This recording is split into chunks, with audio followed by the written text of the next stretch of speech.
are now in orbit above Byzantium, Captain.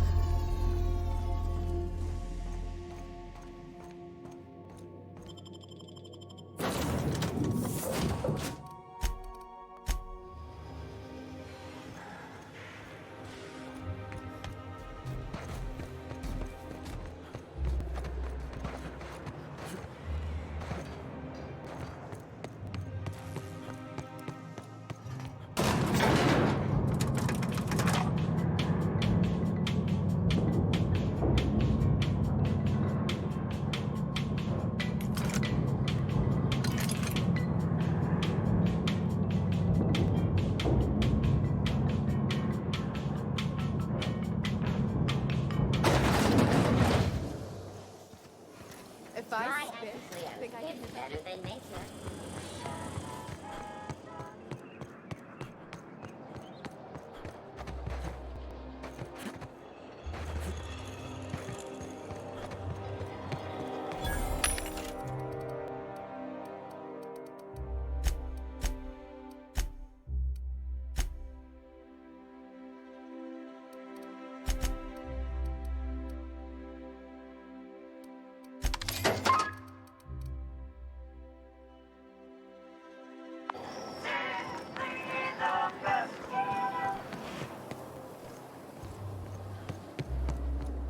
I've always loved her.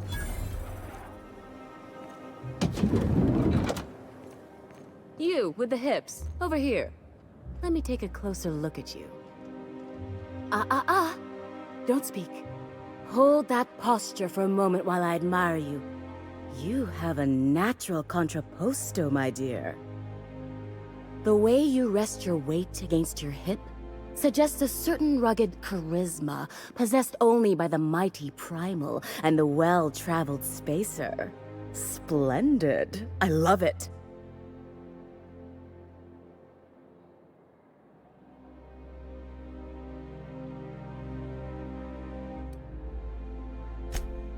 Ah, Celeste, you've done it again. I knew from the moment I laid eyes on you that I'd found my muse. I'm Celeste Jolicoeur, and you, my dear, are exactly what Byzantium needs.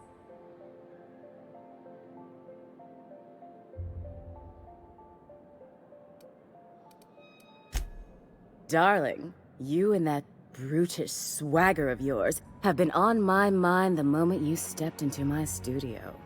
I'm working on a new line of clothing that will shock this city to its core, and I'd like your help. What do you say, my dear? Care to make history with me?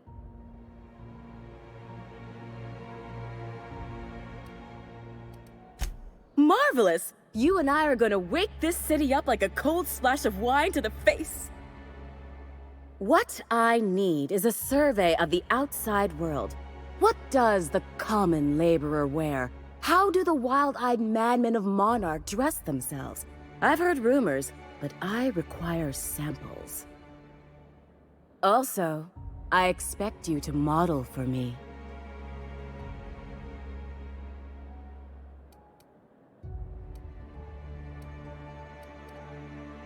Oh, you cad! You'll be the talk of Byzantium once I'm done with you. I'll need you to model for me the following: the apparel of an iconoclast, the armor of a marauder, and a full ensemble of spacer gear, helmet included.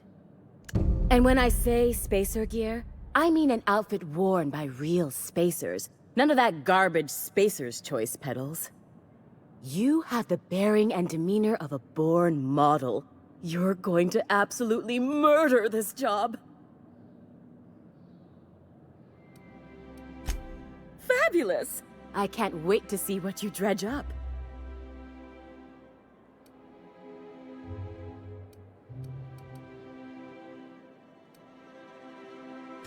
You don't gotta be so forward about my reasons, Captain. Let me get a good look at you. Turn around, please, darling. My word.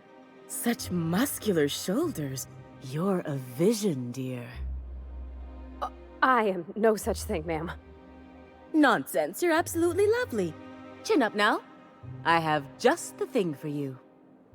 Let me do a back-of-the-envelope calculation. Materials, labor, licensing and copyright. There.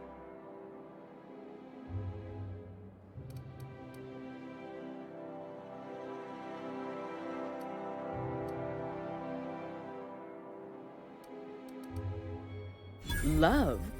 That's the ultimate luxury, darling. Love. Oh, gracious me. I don't get why that's funny, ma'am. Oh, my cherub. Who woos for love anymore? That's so... precious. All right, Captain. Here is the absolute best I can do for you. There are some things I simply cannot skimp on, darling. Such a lovely young lady deserves the best. Now stand back. Back! I'll enter the settings and get these machines spinning. You'll be broke to bespoke in merely an hour.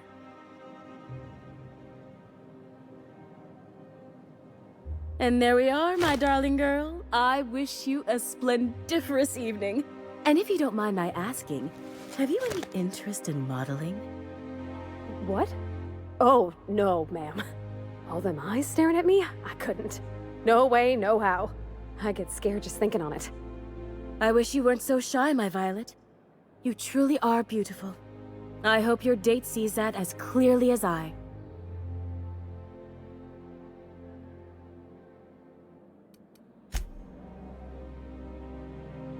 I can't wait to see those outfits. What can I do for you, darling?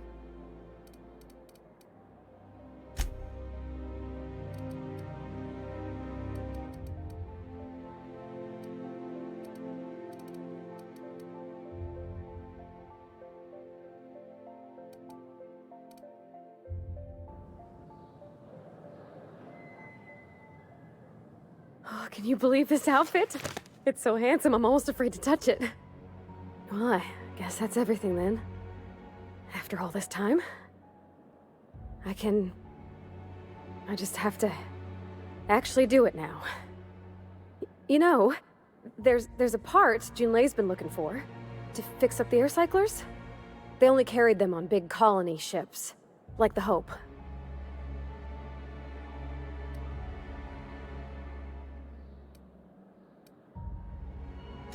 I know.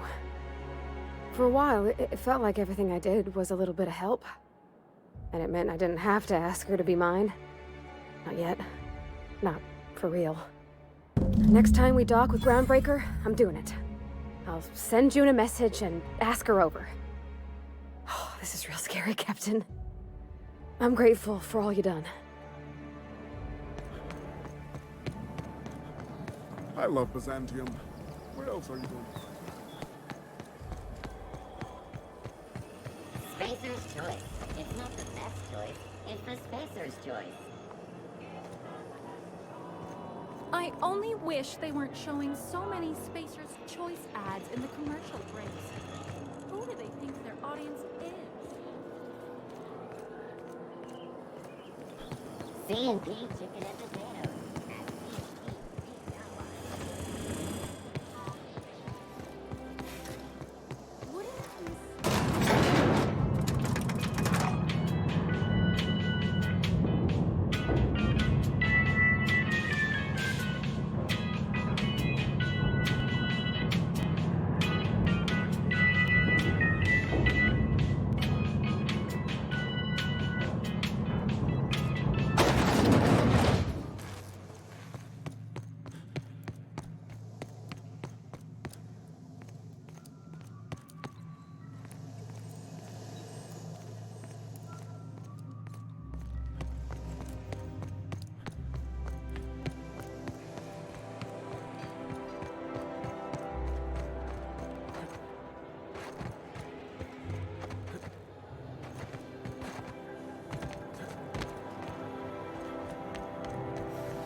I swear, next time we put into Groundbreaker, I'm gonna do it.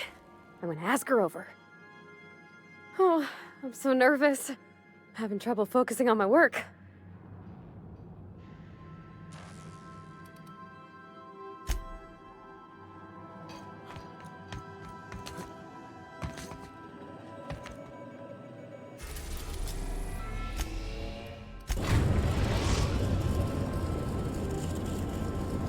The groundbreaker has approved our request for docking, Captain. You're free to disembark.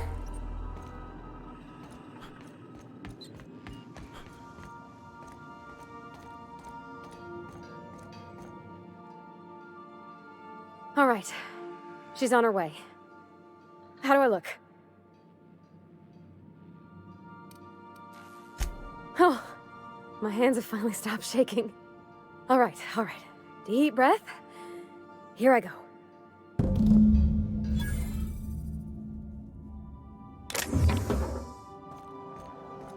Would you like a reminder on when your next shower is scheduled?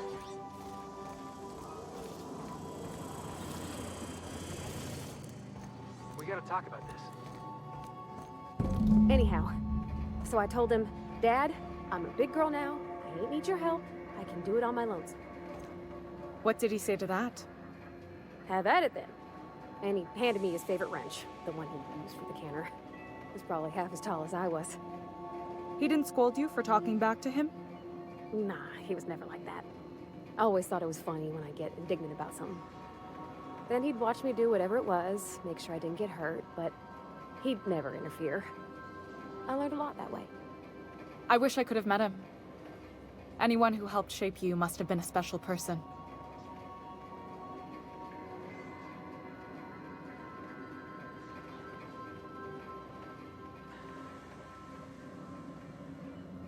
My father and I were often at loggerheads. He had notions of how the station should be run, and I had others. He was fond of saying, "You think Groundbreaker pays for itself? Someone's got to cover the bills," when I chafed against his deference to the board. Sounds like he was afraid of him. He was, and he was right to be. Didn't mean I had to like it. What about your mama? I don't mean to pry, you just hardly mention her, and I've been wondering. She passed when I was small. Taught me how to change a fuse on her deathbed. Even sick, she was patient with me. She kept exhaustive journals of my childhood, my father said. Like she was A/B testing child-rearing. Must be you got that exacting nature from her. Exacting is a kind way to put it. Inflexible, my father would have said. Bull-headed. Cold.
Some crew members are...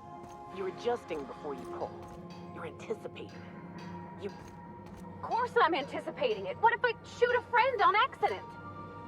That's on account of your stance. You want to lean into it. Embrace it.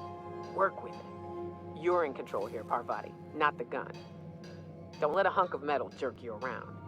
You've been around powerful machinery all your life. You're always in control, right? I guess that's kind of like when the filler's shooting 600 cans of near molten sal tuna down the conveyor while I'm trying to tune a belt. Here, stand like me. Just so. Hips square. Lean forward a little.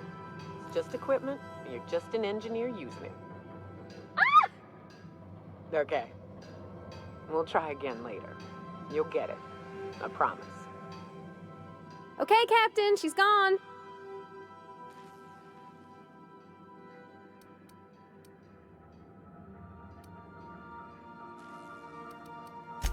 I feel like running laps around the cargo bay. So she got here, and the first thing she said was, "Oh, you smell nice, like mock apples." And I was like, "Yeah, new soap." And then she just sort of touched my arm real gentle-like and called the cut of my outfit elegant. I couldn't hear the rest on account of my heart was beating so hard. Then I led her into the kitchen. I think she about cried when she saw the spread.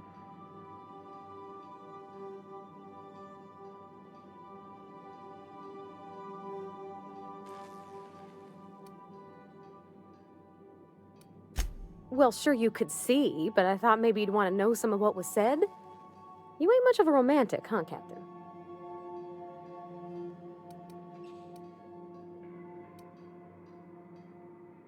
She stood stock still and just said, "Oh, real soft." Oh, and let me tell you, I was sweating. And then she blinked and said, "Is that dustback casserole?" I told her how we got Mr. Raymond to bake it for us, so it was double authentic. Made by a real live monarch person.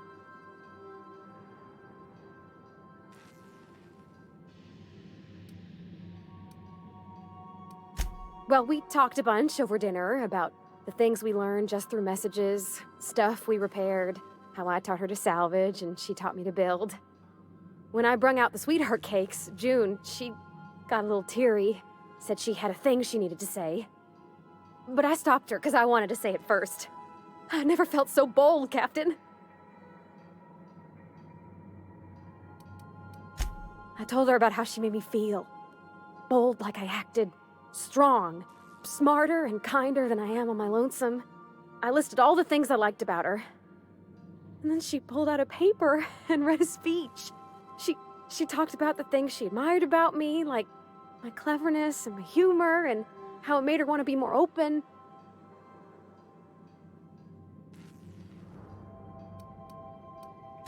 Anyhow, when she wrapped up, I asked her to be my girlfriend.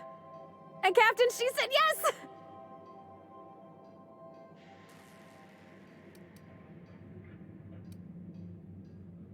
It's all on your account, you know. Imagine if you'd never taken me out of Edgewater. I'd have never met Junlei at all. I don't know nothing about the Vicar's capital P plan, but you've sure changed my life. So, if you don't mind, I'm just gonna head to my cabin and happy scream into my pillow for like an hour.